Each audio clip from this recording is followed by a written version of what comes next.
ক্ষমতাচ্যুত প্রধানমন্ত্রী শেখ হাসিনার উদ্দেশ্যে বিএনপির স্থায়ী কমিটির সদস্য মির্জা আব্বাস বলেছেন, চট করে দেশে চলে আসেন, দেশের জনগণ আপনার অপেক্ষায় রয়েছে, আপনার বিচার করা হবে। আমি কিন্তু দেশের খুব কাছেই আছি, যে কোনো সময় চট করে ঢুকে পড়তে পারি। যুক্তরাষ্ট্র প্রবাসী কেরানীগঞ্জ আওয়ামী লীগের তানভীর নামের এক নেতার সঙ্গে ভারতে আশ্রয় নেওয়া সাবেক প্রধানমন্ত্রী শেখ হাসিনার কথোপকথন প্রসঙ্গে মির্জা আব্বাস এই কথা বলেন।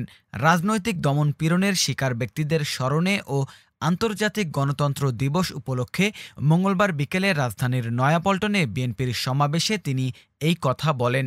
মির্জা আব্বাস বলেন, আমার সৌভাগ্য ২০০৮ সালে আমাদের নেত্রী খালেদা জিয়ার সঙ্গে আমি জেলে গিয়েছিলাম। তাকে নির্বাচনে যেতে বাধ্য করা হয়েছিল। আমরা জেল থেকে বের হয়ে তাকে জিজ্ঞাসা করেছিলাম, আপনি নির্বাচনে কেন গেলেন? তিনি বললেন, নির্বাচনে যাওয়া ঠিক হয়েছে। আমরা নির্বাচনে না গেলে তোমাদের জেল থেকে বের করতে পারতাম না। এ নিয়ে তিনি আরও বলেন, খালেদা জিয়া তার কর্মীদের জন্য দেশে থেকে গেলেন, তিনি পালান নাই। তিনি বলেছিলেন, এই দেশ আমার, মাটি আমার, বাইরে আমার কেউ নেই, আমি বাইরে যেতে পারবো না। আর আজ তথাকথিত নেতাকর্মীদের ফেলে গিয়ে ভারতে আশ্রয় নিয়েছেন, আবার বলছেন চট করে চলে আসবেন। আমাদের দেশের জনগণ আপনার অপেক্ষায় আছে।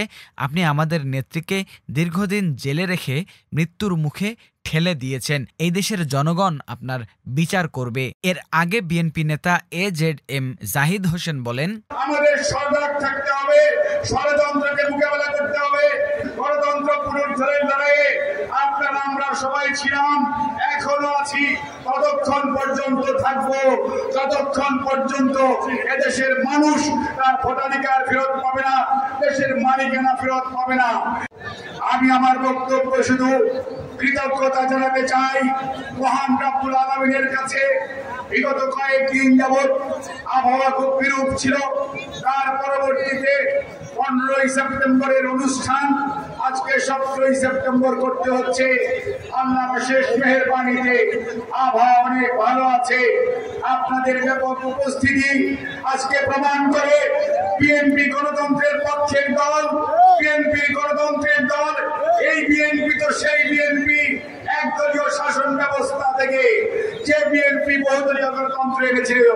4টি পত্রিকা থেকে অনেকগুলো পত্রিকা খুলে দিয়েছিল, প্রেসিডেন্সিয়াল ফর্ম অফ গভর্নমেন্ট থেকে পার্লামেন্টারি ফর্ম অফ গভর্নমেন্টে পরিবর্তিত করেছিল মানুষের ভোটাধিকার নিশ্চিত করার জন্য। দেশনেত্রী তত্ত্বাবধায়ক সরকারের অধীন জাতীয় নির্বাচনের ব্যবস্থা করেছিলেন। অর্থাৎ বিএনপির ইতিহাস হচ্ছে গণতন্ত্রের ইতিহাস, বিএনপির ইতিহাস হচ্ছে জনগণের অধিকার আদায়ের ইতিহাস, বিএনপির ইতিহাস হচ্ছে জনগণের পাশে থাকার ইতিহাস। কাজেই আজকে গণতন্ত্র দিবস উদযাপনের অধিকারও বাংলাদেশ জাতীয়তাবাদী দলের। আর আজকে যে অবস্থায় দাঁড়িয়ে 2024-এর 15ই সেপ্টেম্বর তথা আজকের যে সমাবেশ, তার কারণ হচ্ছে আমাদের নেতা বলেছেন গণতন্ত্র পুনরুদ্ধারের লড়াইয়ে আপনারা আমরা সবাই ছিলাম, এখনো আছি। ততক্ষণ পর্যন্ত থাকবো যতক্ষণ পর্যন্ত এদেশের মানুষ তার ভোটাধিকার ফেরত পাবে না, দেশের মালিকানা ফেরত পাবে না। কাজেই বন্ধুগণ, আমাদের সজাগ থাকতে হবে, ষড়যন্ত্রকে মোকাবেলা করতে হবে।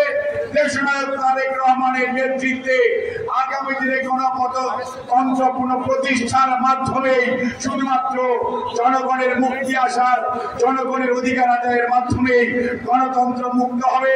দেশনেত্রী বেগম খালেদা জিয়ার সুচিকিৎসা নিশ্চিত হবে। দেশনায়ক তারেক রহমানের স্বদেশ প্রত্যাবর্তন সুনিশ্চিত হবে। দেশের হারানো গণতন্ত্র পুনরুদ্ধারের মাধ্যমে লুণ্ঠিত অর্থ ফেরত আসবে, অন্যায়কারীদের বিচার হবে। বাংলার মাটিতে আপনাদের সবাইকে আবারও সংগ্রামী অভিনন্দন, আবারও কৃতজ্ঞতা। এই উপস্থিতির মাধ্যমে গণতন্ত্রের পক্ষে রায় দেওয়ার জন্য আপনাদেরকে জানাই সংগ্রামী সালাম। আল্লাহ হাফেজ। বাংলাদেশ জিন্দাবাদ, বাংলাদেশ জাতীয়তাবাদী দল জিন্দাবাদ। শহীদ জিয়া মরহুম, দেশনায়ক বেগম খালেদা জিয়া জিন্দাবাদ, দেশনায়ক তারেক রহমান জিন্দাবাদ, আমাদের জাতীয়তাবাদী দল জিন্দাবাদ।